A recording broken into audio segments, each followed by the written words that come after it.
কটুরি চাট হচ্ছে।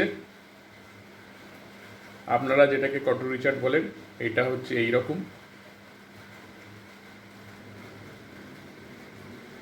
এই হলো অরিজিনাল কটুরি চাট, আপনারা যেটা মিন করেন।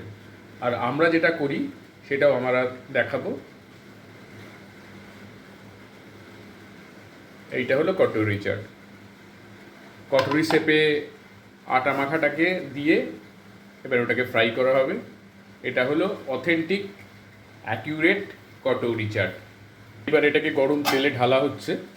কটুরিটাকে হালকা করে ঢেলে দেয়া হলো বাটি শুদ্ধ কটুরি শেপটাকে।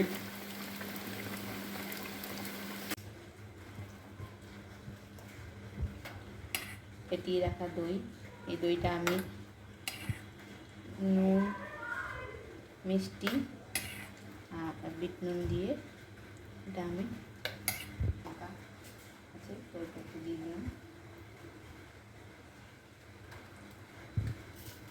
ঝুড়ি ভাজা